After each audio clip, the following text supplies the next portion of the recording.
Et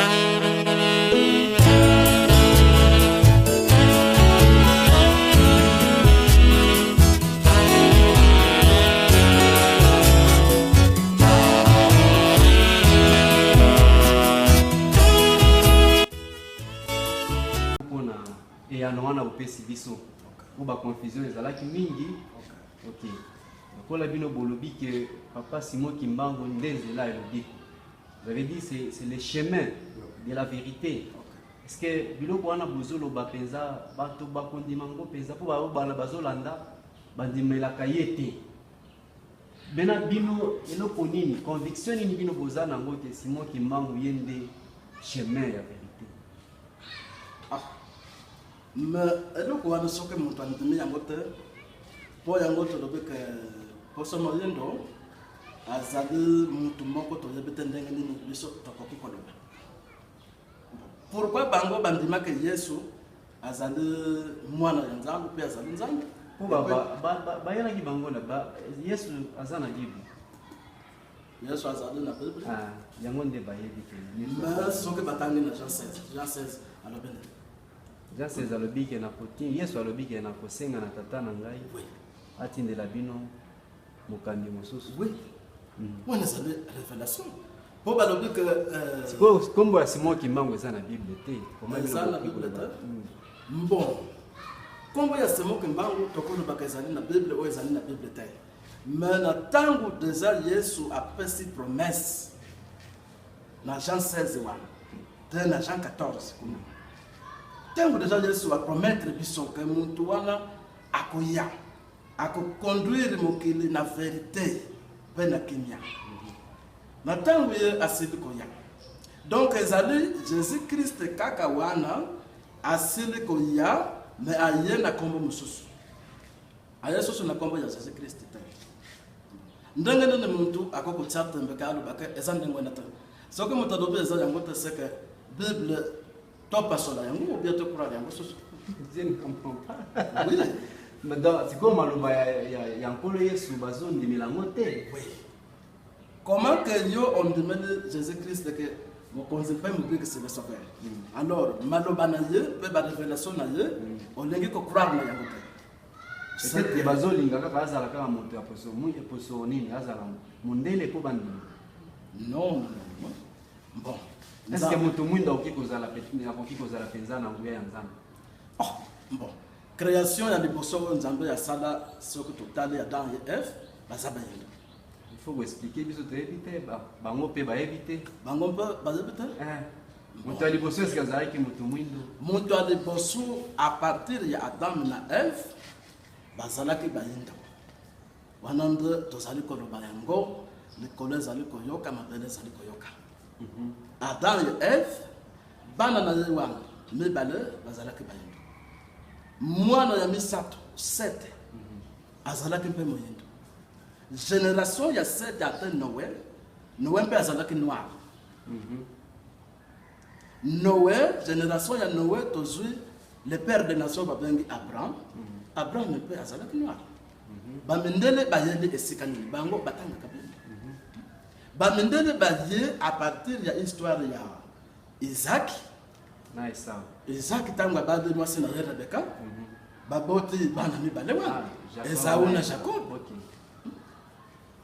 Bamendele nde baseli koyela biso bisika wana. Nde descendance mpe ya Jésus Christ eseli komona na bisika wana. Ndenge nini bango bakoloba ke bako disons tokolo bandenge nini. Ndenge nini bango bakondima moyindo te. Mondele abotami epai na biso moyindo po Rebeka na Isaac bazalaki bayindo nde Nzambe apesaki bango bana mibale ya mapasa nde bana wana babotami moko moyindo Esau moko abotami ndene. La partie de descendance wana mpe nde tozuyaki bandele kati na biso Jésus Christ nde asilaki kobotama bisika wana. Pardon. Mama Kibavika alaki pasa ntimba na Jésus. Esau et Jacob alaki bamapasa. Est-ce que parallélisme wana mama Kimpavita iye lelo aye pona descendance ndenge ya papa Simon Kimbangu. Iye mama ya papa Simon Kimbangu. Okay. Mama Rebecca aboti Esau na Jacob. Okay. Partant ya Esau na Jacob lelo yo bandation ebimi bale moto moindo akomi na problème. Okay. Est-ce que na kati na makambo wana mibale pourquoi kaka Esau na Jacob mapasa Maman Ntimba Kimpavita aussi mapasa lelo na kombo ya Simon Kimbangu tomboli mama ya Simon Kimbangu. Par là ikanisini pena yo kopesa biso. Bon, ainsi qu'on a quand c'est encore le bac. Donc, vérité et pas une abysso, vous avez considéré un mot et années le code quitte Yarason. Mon quitte Yarason. On peut vendre la yango pendant 6 mois. Et quitte, quitte au vendement. Mais ce qui au télémi, la sorte et nous ont laissé dans la maison. Vérité et années. Nini esalema na tango ya Esau na Jacob. Ezali question ya vol. Est-ce que bénédiction wana oyo Nzambe abongiselaki moyindo ezalaki ya mondele? Ezalaki ya mondele te. Ezali bénédiction eloko oyo Nzambe abongiselaki kati na biso bayindo. Osoko tali na makomi balobi que Isaac tango nuni akomi avec amoni que alingi ake ilaka na ekoki abengaki Jacob te abengaki Esau mwana na ya moyindo ondele te Esau kende kobomela ngai nyama oya kopesa ngai na ya ponga tango ekoki nalingi natika mokili nake nalingi napesa eloko oyo Nzambe abongisa kati na moyindo pour que l'âme de liboso ezali moyindo pe Nzambe mpe propre ezali moyindo. Alors mwana ya mwasi disons que on va que biso passion sur que compte ezali Rebecca de promoter pour Rebecca ye bon akufelaki le poso natango ataleki mwana ya mondele oh ya zamu ala kufeli le poso wana ya pembe ando azako négriser mwana ya moyindo ya mobali ndazali ko se donner mingi na mwana oyo ya pembe. Alors tangu tata sili ko pesa bilaka ke mwana oyo ya liposo ya mobali akande ko kozwa nyama aliye mama azako yoka na shamba tangu mwana ke kozwa nyama ya sili ko benga mwana oyo ya pembe ke tata na bino alingi ko kenda niko kufa mais alaki ko pambola yaya na yo Esau. Omye yo boma mwana ya meme na lumbango. Olamba na lumbango kwete opesa tata alia tata apambola yo. Alors fait que mwana ya liboso Esau akendeki mwa distance kozwa nyama oyo ya zamba ya original. Wazu ya mapambolo ya papa. Alors ye mwana ya mibale ya pembe lokola moyibi alingaki kozwa bénédiction na moyibi oyo etangamelaki epai na ye te alakaki koboma tabasoki meme na nsima ya ndako kaka wana nde ayebi mapamboli ya biso poso moyindo Nzambe akanaki kati na biso. Différent oyo papa asili kotuna pa journaliste ndenge nini ye komonana na génération oyo ya biso Kimpavita mama ya Kimpavita oyo babengi Nembwanzi asila kogota mpe mapasa bana mibale na mwana ya liboso Ntimba Esau mpe azalaki Ntimba te Esau mpe azalaki Ntimba na mwana ya liboso nde bilaka ya Nzambe sili komona na po Nzambe alingaki azwa eloko oyo Jacob azibaki epai Esau lokola etangamelaki kaka na biso poso moyindo emonana na makambo wana nde miracle wana esalemaki na mbanzi ya Kongo na 1685 akobota maya Ntimba Kimpavita oto benge Beatrice Nzambe alingaki kaka libonza wana lokola ezali toujours ya poso moyindo il faut ezonga kaka toujours na le poso moyindo kaka. Donc to comprendre bien o ezali makambo ya molimo kama mukatindaka to apesaka makanisa malamu. Okay. So totali bien le fait que ezalaki ba mapasa Ok. Donc il faut kaka pe lipa ba mapasa ba jouer rôle wana Ok. oyo ya ko sukisa ya ko bota molimo santo. Ok. Donc fumu kimbangu oyo tobengi papa Simon Kimbangu. Ok. Po aoya ko kozwa kozongisa moto moyindo mosusu na esika na ye. Donc tokoloba bamapasa au juste mpona nini kaka nzambe faut utiliser kaka bamapasa bamapasa au juste eza nini? Bon, disons tokokoloba bamapasa wana ezali mabomba ya nzambe, ezali mabomba ya nzambe. Mpona na Esaü na Jacob yautilize mapasa. Lipasa moko ayibi bénédiction oyo ezali ya ye te. Na génération oyo ya biso nzambe mpona koprépare kozongisa eloko wana autilize susu bana mibale. Mais c'est la différence. Na ntango ya Esaü na Jacob bazalaki babani. Mais na ntango na biso bayindo na génération oyo Papa, est-ce que otangi biso ndako oyo ya kulumbibi oyo bami basango bakomisa yango lieu touristique, mais likambo ya nzete oyo lobaki wana ezali ndenge nini? Bon, likambo ya nzete wana babenge yango nzete ya yalanko wana ezali tradition en langue kikongo yalanko. Donc bisika moko bazalaki kosalela makambo ya tradition disons bokoko ntango bamindele bayaki na 1480 bakomelaki na soyo bisika wana babengi ponte de patran buke kongo bate lutambi lumadiya bisika wana ezali soko bokeni bakomona. Alors ntango batraverse na mbanza ya kongo batraverse alors bisika wana ezali nzete ya yalanku ezali bisika batongaki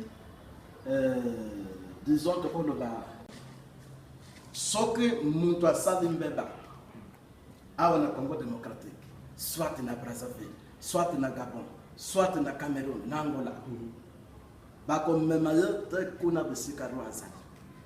Alors bisika ya nzete wana ezalaki bisika bisambisele abandaki kosambisa bantu bisika wana soki bakokatela yo mikolo ya prison manda na yo ekokota bisika wana soki okoya kosalela prison na Congo démocratique batindiki soki okosalela na Brazzaville soki na Gabon mais bisika wana nde babandaki kokata likambo ya muntu esopande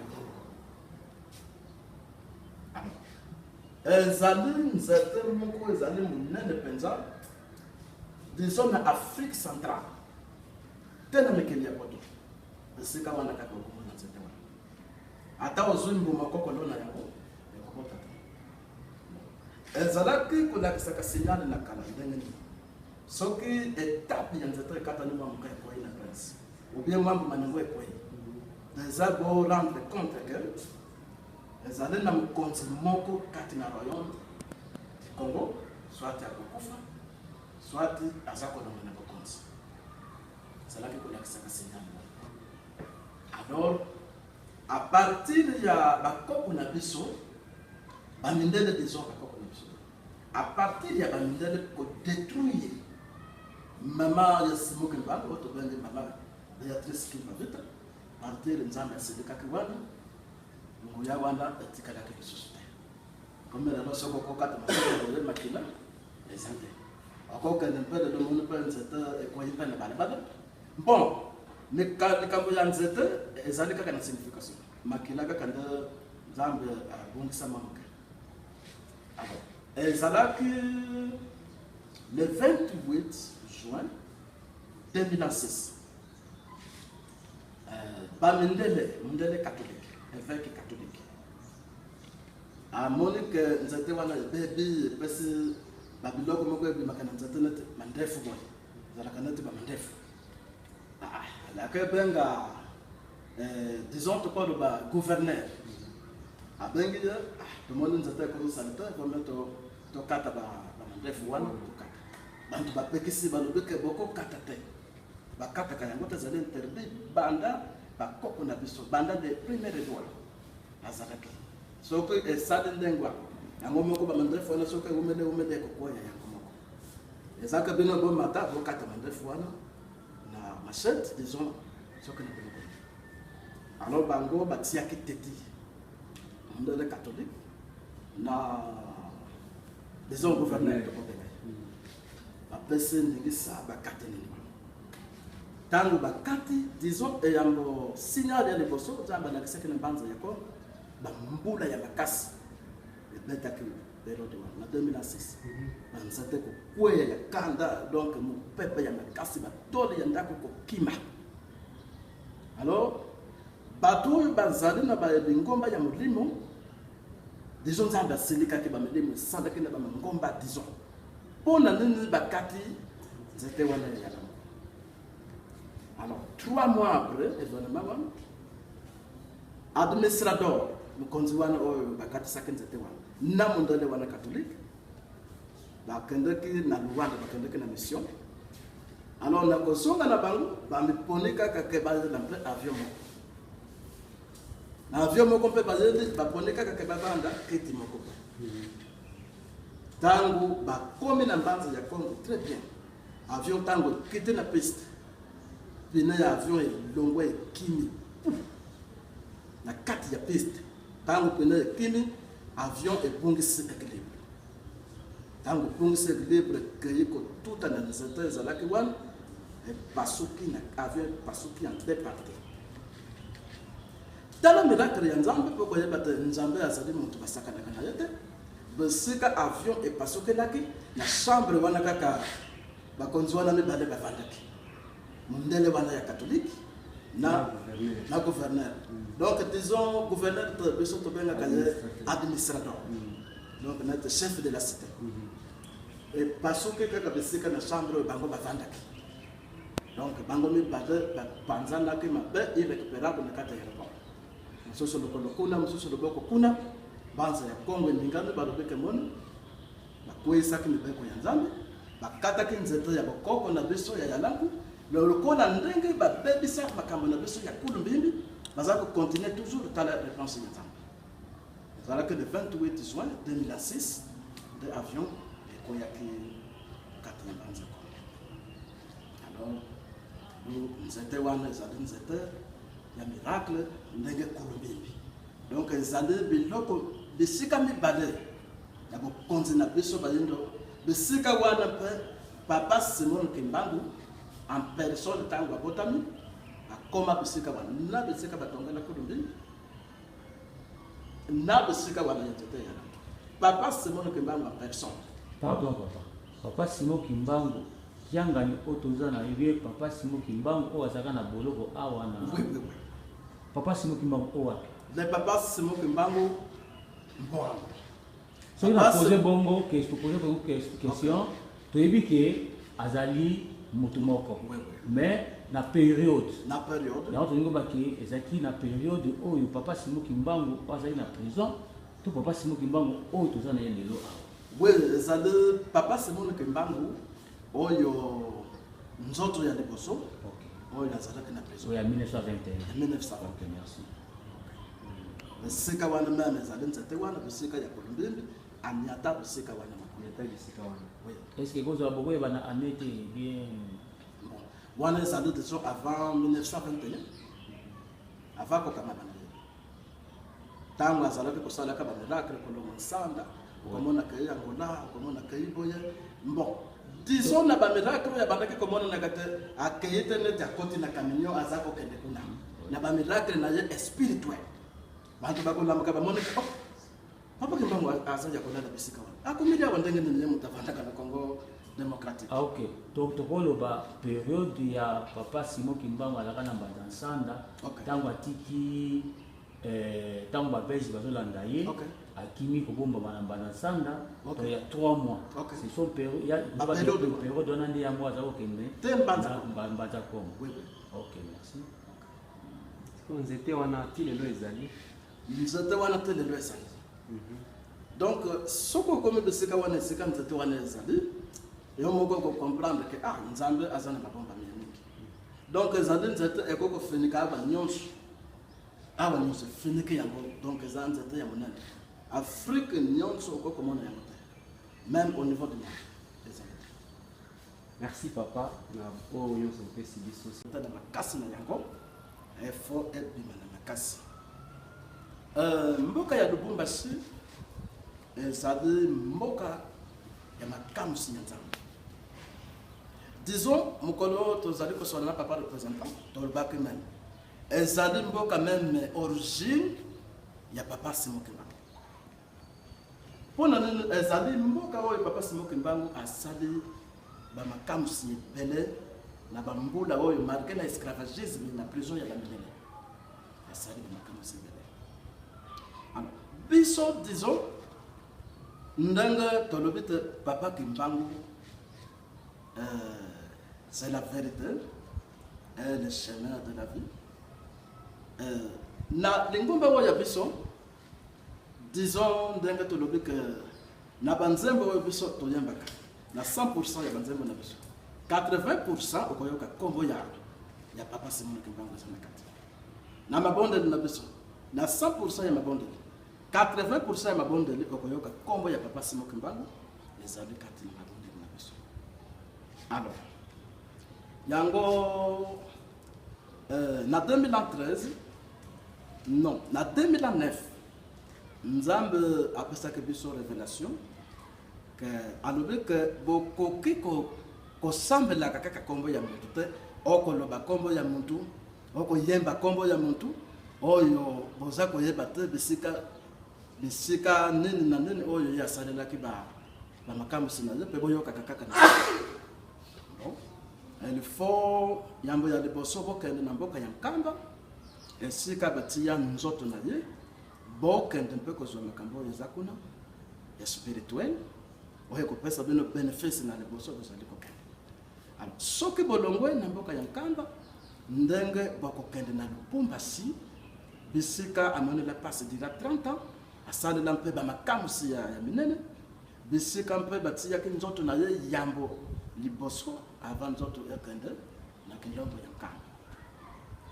Alors ezalaki le 4 octobre biso tokokisaki lakaba 2013 tokendeki tolongwaki mboka ya Mbanza Kongo bokokende mboka ya Nkamba kolakisa mpe kokokisa babilaka ya Nzambe. Alors disons tokomaki na mboka ya Nkamba le 4 octobre 2013 à 20h30. Le biso tonyataki mboka ya Nkamba tango tonyati vraiment basurveillant na entrée ya Nkamba barespectaki biso penza pona konyata na Kimbangu disons ya le représentant provincial ya Mbanza ya Kongo mutapesaki biso la feuille de route tonyataki yango tokomaki na Mbanza ya Ngungu tokotaki na bureau ya Mbanza Ngungu basinyaki feuille de route babengaki directement papa Simon na Nkamba na koyebisa ye ke bavisite bazali koya bakoti Mbanza ya Kongo benza bazalaki biso bafui bacontrôler disons bato abe mokonzi yo tokocontrôler yo te bacontrôlaki disons bamembre oyo tokendaki na bango délégation. Alors ate ba 22h tokendaki kuna ezali temple nouvelle Jérusalem lokola ezalaki déjà butu ba 22h30 déjà moyo tomona na papa Simon ezalaki te. Alors signaki papier na biso tokendaki nango badirijaki biso na Kendolo quartier numéro 7 kuna bapesaki biso résidence tokendaki kuna. Alors le 5 octobre na 6h baservaya bayaki kozwa biso po tokende kokota Kindongo na kiti ya 6h andeki ndako ya Nzambe papa Simon apresentaki biso. Alors tango touti ndako ya Nzambe ya 6h balobi bozongana na Kindongo te tokende sika papa avandaka wana pesaka commission ayambaka bato ko tovandaki bisika wana tokutaki mpe fete ezalaki kuna ya chorale de dirigeant tokutaki ba chorale de dirigeant belle fete mingi ezalaki kuna. Alors papa ndabolingo ya Nzambe en tout cas ndimaki kotika nanu bato nyonso ya chorale de dirigeant bazalaki kuna belle atindaki basurveillant bamatisa biso na résidence esika akendeki koyamba biso.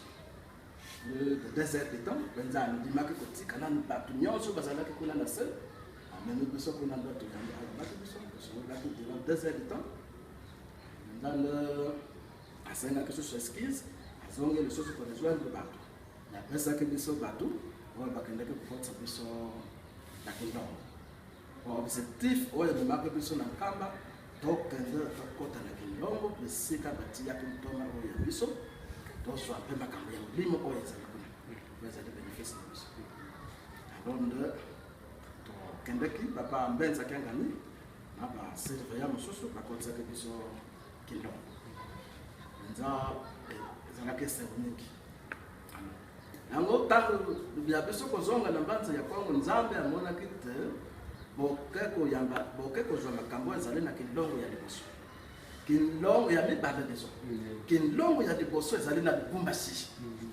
esika batiaki nano nzoto ya ngai ntoma na bino biso ngutu tozalaki kokanisaka 8 ans tozalaki kolobaka 8 ans na ntango tozali mokolo wana bantu ya presse balobi te eza 9 ans 9 ans de asalaki na kindongo ya liboso avant nzoto bakende kuna na kindongo ya nkamba alors deso yango nzambe azaki te fo tokoma awa na mboka ya lubumbashi tozwa oyo ezali mpe na kindongo ya liboso totala mpe bisika oyo amonela pasi na bamindelo deja 30 ans po tozwa lisusu ya molimo oyo kata na biso abombela biso na bisika wana nyonso yango en tout cas tosesakrifiyaki mpona koniata 4500 km donc ezali disons demi Europe po Europe balobi ke baniataka 8000 km biso toniati 4500 km kolonga mboka ya mbanza ya kongo te tokoma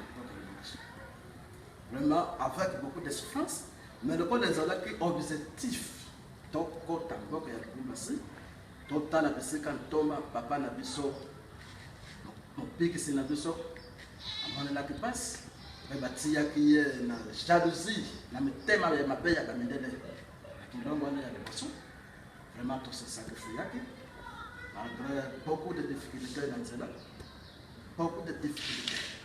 On a mbanza ya kongo bateko koma beaucoup de difficultés. Mais ça n'a qu'un objectif biso to koma mboka ya Lubumbashi au témoignage de biso. Disons la tango bantu les aba croire c'est moi qui mbango c'est le sauveur. Bazali banana. Mais c'est pas kimbaniste. Est-ce que témoignage encore biso no tout dans la kaka comme quoi po bato po ba église de réveil eza ebele. Mais bango nyonso bamibengaka kaka bakretien donc eza lokola bino na biso ozawa kimangisi parce que bino bozo croire en papa Simon Kimbangu biso mpe tozo croire na papa Simon Kimbangu siko peut-être différence que bino bozo croire na papa Simon Kimbangu oyo akala oyo okiangani te bon disons tokolo baboy est-ce que papa Simon Kimbangu Kiangani na papa Simon Kimbangu et donc on a une différence d'appellation. Différent ezalite moi ne sais que mutaza ko croire te azali na molimo mo santo te biso tango to kali kamba na 2013 batu na ke biso ba question ba église kimangisi ba presse te bantu ya presse ko te batu ni biso bino ba papa na ndenge prière na ndenge yo ozali chef spirituel ozali déjà papa ya molimo na ndenge otali papa Simon Kimbangu eloko nini marqué yo batuna ke biso question biso tozongisaki simplement donc ezali papa Simon Kimbangu oyo azalaki na 1921 oyo azali mpe na nzoto ya papa Simon Kimbangu Kiangani po soki otali elongo ya pamba ya moto nzoto ya pamba forme ya pamba otie photo ya Simon Kimbangu ya 1921 otie papa Simon Kiangani en tout cas ce que otie tembolobi ke wana zayete ozana molimo te donc c'est l'incarnation bato bakotia tembete wapi c'est l'incarnation po balobi ke même Jésus-Christ la résurrection ya Jésus-Christ ndenge disons bango bakosaka bato ke Jésus-Christ asekwaki après 3 jours na mataki na likolo wapi esika nini kosekwa ya Jésus-Christ ezalaki na incarnation Jésus asincarnaki na nzoto ya moto. Akotaki na nzoto ya moto. Tomona. Bon, muntu wana azalaki jardinier. Azalaki jardinier. Omoni tangu bakako bomba Yesu na libanga wana. Asia libanga wana. La bombi nzoto ya Yesu kuna. Alors, ezali na muntu mwana mobali. Azalaki kokanikotia propre na aux alentours ya cimetière ya Jésus-Christ. Azalaki kokata ba frère Corozé kotia propre disons. Alors tangu Maria nande konaye bakei po bakanikotia malasi. Alors muntu oyo bakutaki na porte wana jardinier wana alataki mubimba nzoto ya Yesu. Na elobeli ya Yesu nzoto nyonso elongi ya Jésus-Christ. Donc c'est l'incarnation de Jésus-Christ. Le cercle ya Jésus-Christ ezalaki ndenge wana. Lelo soki bantu balobi que Jésus-Christ balango pour dans semaine 3 jours amataki eza lokutana bango. Ezalaki ndenge wana. Ezalaki incarnation akotaki na nzoto ya mutu. Donc disons de notre corps de papa Simon Kimbangu il y a 1921 asali incarnation na ye asali le sekwa na ye na papa Simon Kimbangu kangana o asali nanga oyo moto akoko tsatombe azama na milimo musantu ta akotika de comprendre donc on a terre Ko mepo na Jésus balobiki bamona ki ndenga zomata. ah ça dokuta Verset. ça dokuta Verset. hein Verset. verset Oui. bon ndanga tolobe que Jésus-Christ asala que incarnation na jardinier Jardinier wana eskiza na Bible. Po batu balinga kaka nyonso ezala kana na Bible. nyonso ezala na ba verset ezali verset ezali otango disons il y a alobi que nzoto wana kaka ya Jésus-Christ oyo asekane pa ya mutu wana alobi mokonzi azali awa te me bolanda ye na Galilée bolanda ye na Galilée mais eza kaka ye wana oyo bakutaki na porte wana mais molimo ekei na Galilée. Passé, Marie de Magdala, Marie, mère de Jacques, et Salomé achetèrent des aromates afin d'aller embaumer Jésus. Le premier jour de la semaine, elles se rendirent au sépulcre de grand matin, comme le soleil venait de se lever. Elles disaient entre elles: qui nous roulera la pierre loin de l'entrée du sépulcre? Et levant les yeux, elles aperçurent que la pierre qui était très grande avait été roulée. Ok? Mais elles entrèrent dans le sépulcre, virent un jeune homme assis à droite, vêtu d'une robe blanche, et elles furent épouvantées. Il leur dit: ne vous épouvantez pas.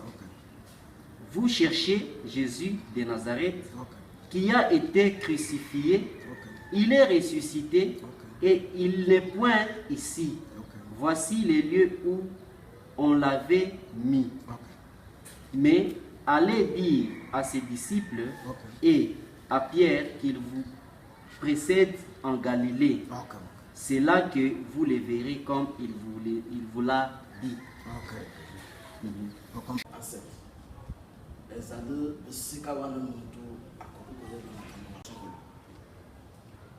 Donc, disons, biso, nakoloba que papa, mukolo kuto totenda que papa na direction provinciale ya Kimbangeste, basade bango interview, batuni bango différence nene zali entre papa Simon Kimbangu ya Liputa, papa Simon Kimbangu oya lelo bango kuto balobi que non botu na kandengo na te.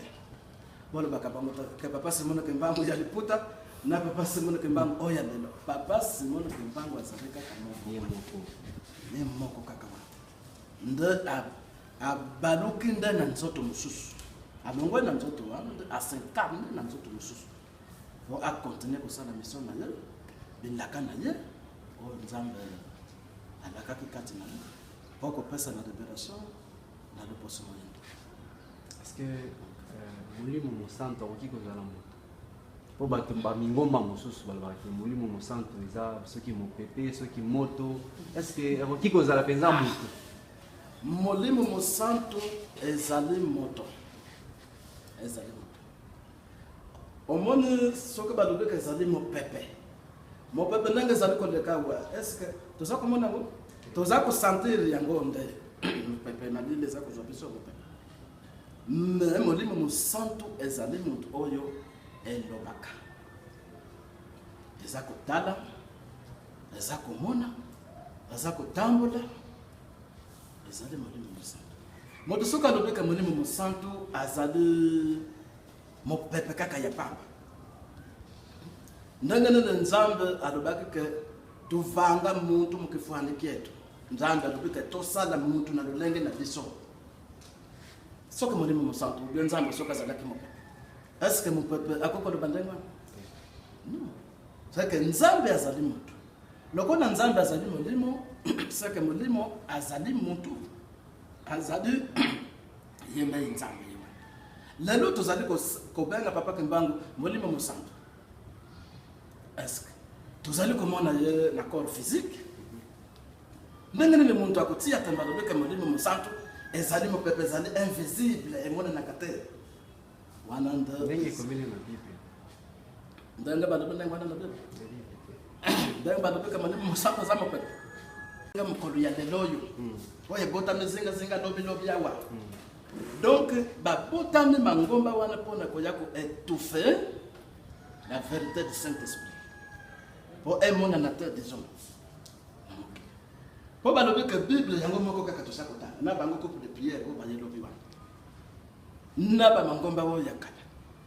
Pourquoi ba ko différencier Bible wana ko na bantu ba lobi? Bino bolobi ete po na ndenge bosi bokoka kete papa Simon Kimbangu nga nazali nzambe molimo santu pona kondima kete azali nzambe ezali kaka kete bokota pe na lingomba te sinanga na bolobi siko biso tolingi totuna boye mangomba mingi naza na bandeko mosusu bamangomba babengaka ke malembiste bango mpe babimaka na église kimbangiste bango mpe batangaka mpe kaka kete papa Simon Kimbangu azali prophète bango bandimelaka kete azala nzambe te siko na ndenge bino bomoni boyebi mpe kete papa Simon Kimbangu azali nzambe bino boki ozala exemplaire te ya kolakisa na bamangomba mosusu wana kete biso tozalaki na église de Jésus-Christ union 6 et du Saint-Esprit là kete tobaluki tolandi nzambe na biso. Comme vous le disiez que non, le sauveur et le chemin de la vie, papa Simon Kimbangu. Wana penza na moni théorie ozala pe exemple ya bamangoma mosusu bazali ko rekete papa Simon Kimbangu azali nzambe mais bavandika na bamangoma na bangwana. Na ebité soki poe pour le banene. OK. Question wana mukolo ya samedi. Donc ça là que nanda ko ya papa représentant. Le chef de la presse après ça que biso pe mutuna wana. Bon, biso to pesa ke yana. On mone na tango muntu déjà à croire alors que papa Simon Kimbangu azali nzela azali lobiko c'est que azali déjà kimbangiste déjà. Ata azali awa na kati ya église kimbangiste boita mais azali déjà kimbangiste. Bon, muntu wana soka azali kimbangiste jamais akoki croire papa Simon Kimbangu. Ata okoko pesa ye exemple ndenge nini akokende kaka na kuniye non ezandengwa na te ezali bongo te na baba na bino wa mais na tango mutu akroire déjà na papa Simon Kimbangu aza ko se témoigner ndenge topesa ya mata biso na lingomba na biso de 80% ya banzembo otoyembaka kombo ya Kimbangu ezali kati de 80% ya losambo na biso kombo ya Kimbangu ezali kati de 80% ya matei na biso témoignage de papa Simon Kimbangu et ça la carte. Donc disons aux années Bakimangest. Bon, nakoko loba boye ndenge papa lobaka ke bana nga mingi baza libanda, oui. donc tokozala na licence wana pourquoi ndenge ako toloba soki moto aza na foi kimbangiste te akozala kimbangiste te nde akokwa papa Simon te. Ok. Bon, même papa Daniel a disait que pour être kimbangiste il y a une vocation.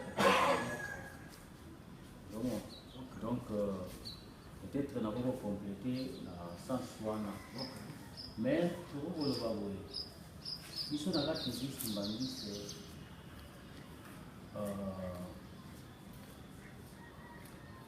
eloko na biso principe oyo ya biso na kati ya biso kimbangiste on a trois principes oyo babengi bolingo, mibeko mpe misala.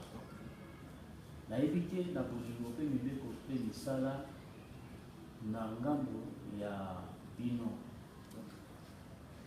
principe nini oyo bino bokozalaka na yango. Pourquoi yo moko olobi ete lingo papa Simon Kimbangu ali chemin et la vie. Donc soki oyebi ye te olandi makambo na ye te, donc oza à côté na yango biso na église kimbangiste ndenge papa Simon Kimbangu alobaka azali bolingo mibeko mpe misala. Mais de votre côté principe oyo ezokamba nango bandimi mpo bazala toujours derrière croyance wana esprit wana ya kondima papa Simon Kimbangu ya ndenge. Bon, biso na église chrétienne union de Saint-Esprit slogan na biso ezali yang. Yang qui signifie la paix. Donc la paix. Autre bengi na portugais biso page. Donc ce qu'on a dit na slogan de l'église kimbangiste bolingo mibeko misala wana nyonso ezaka ka dit sur la paix. Yang. Donc biso tozali na slogan ya ndenge wana parce que yang la paix du Seigneur. Ye na suka tosuka saka tolobi moyo et moyo et moyo wena yetu. Donc la vie éternelle. Donc tozali na paix du Seigneur, tozali na la vie éternelle du Seigneur. Donc ce qu'on t'a dit na biloko misatu ya slogan Kimbangiste bolingo mibeko misala, donc ezakaka ya moko tozaka kana slogan. Merci papa. Sikoyo na lingomba ya ye moko tata molimo santo makambo nyonso neti banzembo ezokango a partir ya inspiration na mabondeli ye moko moto atindelaka biso banzembo ezaki ete moto afandi azokompose te. Sikoyo nayebi te ndenge nini epa na bino bosalaka ndenge nini mpona kozwa banzembo bokompozaka bien eyaka na kati ya mabondeli. Bon, biso likambo nyonso disons oyo tosalelaka eutaka le Saint-Esprit ye mokolo ya samedi mpe topesaki kaka yango. Omoni na kala ntango papa Simon Kimbangu azalaki disons na église ya bamission mpe azalaki na bamissionnaire liboso ntango molimo mosantu esili kokita. Donc ndenge tosili kozwa yango ya mama Kimbavita Beatrice azalaki liboso ya église catholique. Ntango molimo mosantu esili kokita bakatolike baniye molimo wana nde Kimbavita asalaki makambo mosusu nzambe atindaki ye. Na papa Simon Kimbangu mpe ezalaki ndenge na ntango azali na mission azwi baptême molimo ntango ekiti. Disons, dans le premier temps, on a utilisé la chanson de mission. La mission, la police, la c'est comme on a dit, on a créé la mission. On a commencé à faire après ça, on a dit que les gens n'étaient pas là. Alors, Mbango, tango, alléluia, le Coran, asenge eloko anepa tata na ye banzembo ekitaki eloko na mbula akomposaki yango na bapapie te azwiyaki na baverset biblique te akompose nzembo donc eza banzembo eutaki spirituellement na likolo na tata oyo atindaki ye ekitaki directement spirituellement disons biso lokola toza na cheme wana ya pasi mokimba donc biso mpe tozwaka banzembo na bible te o peut-être tozwa bible totie wana na bakantike de bamissionnaire baza bible wana baza kokompose makambo ekomami na bible bango batia yango nzembo biso mpe lokola tozali na cheme wana ya sima mokimba soki tosengi na yeme ya sima mokimba banzembo ekitaka neti nzembo nini oyo toki oyoka bootanga kombo bapasi mokimbango boyembela biso ata nzembo moko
Merci. Malgré bango bayuki maloba elobami te na Kikongo ezali maloba moko très profond. Donc par là epesi biso quand même nani assurance. Pourquoi? Ndenge tolobaki ndenge tolobaki moto toloba soki moto aza kondimela Simon Kimbangu te. Donc moyen pe donc dans ce bout dans une incarnation te moyen andi makamba Simon Kimbangu andi Simon Kimbangu c'est parce que le grand problème il y a incarnation qui est papa Simon Kimbangu oyo pas de batiaka ba ko différencier na 1920 il y a 1921 na il y a 51 en tout cas pour éviter na nion surtout au lobby était très juste aux aïeux comme il y a posé question mais au Seigneur il faut pesa yango ce qu'il kamwezali en tout cas au coquille ko pesa biso pour éviter lobby pesa mokolo peut-être inspiration tu donner dans la question tu vas limiter mais lobby pe to za la mutango susu ya ko solola makampe belé ko ya par là pour to ko kamera ko clôturer hein ce qu'il kamwezali ezali omonique okoki koloba po biso poser question te oza na plein droit koloba yango. Ok. Donc on soit chicote ya Amérique biso tolobaka ndenge. Donc eloko moko tokosenga na bayindo disons bayindo po pasi ya moyindo lelo ezwa solution esila il faut liboso bayeba le libérateur oyo ayaki kolibere le peuple noir po ezali na libérateur po yambo na ntango ya kala biso bayino tozalaki lokola biloko ya pamba makaku nkoto akozala na valeur nyama akozala na valeur liboso ya mondele ka biso tosomali mais na ntina ya tata Simon Kimbangu pour libérer le peuple noir alonga na bawumbu nde papa Simon Kimbangu amepesaki mbeka amikabaki nzoto na ye mbeka bakanga yango babeta yango basikoti bamaltraite yango de façon nyonso ti lelo le peuple noir azali na liberté totale azali ko se diriger lelo. Alors le peuple noir a kokozala na lolendo te mpona libération si yeye lolendo ezali loko ya pamba le fond biso na Kongo balobika kekwa sina kekwa sina donc les racines et les photos yeba les racines les plus importantes pour biso les lotobota beta to pesa ba fruit les racines c'est de Simon Kimbangu. Alors tokozala na mangomba songolo to sede ko fongola mangombe bele wana mais faut ko yeba est-ce que nakala muindo azalaki na permission même ya ko fongola lingomba ndenge bazali ko kokola wana ba groupe de prière ezalaki te donc ezalaki avant mutu asambela nzambe disons faut azala catholique il faut on dit maintenant banzambe ya mindele wana ya catholique wango ko sambela mais lelo en faveur ya papa Simon Kimbangu na souffrance ya papa Simon Kimbangu ya kondima ko kangama ko betama ko zana maltraité lelo mutu no sa de libre ça ko fongola mangomba par-ci par-là. Alors pourquoi ba ko posa na oya zale les kunzi oya pesi liberté pour les makambo alors yango biso tolobaki te tokoki kobomba vérité te. Le fond, to panza sango yango pour la jalousie te pour la jalousie ateka to bomba vérité wana pour la haine ya kolia peut-être na komela zeka to fongo la boy poto lia oui to fongo la poto lia pe komela mais les racines le fond to yeba pe ko pesa te manas to ko bomba yango moni que passe ya monindo ezali ko sina te passe ya motomoyindo ezali ko sila te pona eloko wana mais soki lelo topesi témoignage atani mangomba ebele wana bon lelo disons esengo moko tozali koyoka mangomba ebele même groupe de prière lelo bazali kolobela kombo ya Simon Kimbangu Nangola même Nangola bamangomba mosusu ezali lingomba ya groupe de prière mais soko kei baza ko meka mwa mke ko pesa témoignage de Simon Kimbangu bazone de mériter te na Congo oh ezali buzoba ba mosusu mpe moni azali na groupe de prière za ko zompe melimo alors Simon Kimbangu alors ndenge wana biso conseil to ko pesa penza na peuple noir il faut totika lolendo toyeba likunzi na jalousie te ngampe na kona na zali prophète ngomba nanga Paul le lonko tondenge comme boye la pasteur bazali sous-souté maintenant ce basa prophète est-ce que veut dire le nom prophète au prophétiser ligne voilà oye mona le kati na moke voilà o basa ko benga yo bazali prophète ali prophète non bon prophétiser ka baki ya bana il faut totika ki lolendo wana to bengi na lokoso ya mbongo mpe koliana komela totsi ya likambo na ndenge yango ezali wate nzambe apambola mboka na biso mpona kobosa na kombo ya Simon Kimbangu tokosala meme 100 ans eloko moko ya malamu ekoya te mpona nini nzambe azali komona toujours tozali ba ingrat liboso ya nzambe po balobi te bolamu ya muntu babosanaka yango te soki yo bosani bolamu moko muntu asalela yo epai ya nzambe akobenga yo nani ingrat. Alors biso toza kobema ba ingrat devant nzambe na kobosana place ya Simoki Mbangu. Nani akokolinga ko atika bana na ye de 30 ans pona de kambo ezali bénéfice na ye moko te. Quand bénéfice ya famille na ye bénéfice kaka ya bana na ye. Mais pona yo ezali bénéfice ya nation poko fongola nzela ya Molimo Mosantu. Soki bato lelo bayebi yango te po lo lendo déjà toza na liberté totale moto eloko beto ko bebisona pa kongo to bakaboy kwede tuka de kuvanga pasi eko uta susu wape kusala biso pasi toza na liberté totale mindele se bakenda mais fuko yeba o ya sala ki abundi bitu bapo mindele batika biso na mboka na biso tranquille bakende biso pe toza na liberté. Si batomboli bato mosusu boni tu balumumba banini wana. Non, ça balumumba ta. Ça dit balumumba ta. Oui, balumumba babundi na ndenga ya bonzoto. Est-ce que kobunda na ndenga ya bonzoto na ndenga ya Molimo Mosantu? Vrai kobunda za nini? La lutte spirituelle. Oui.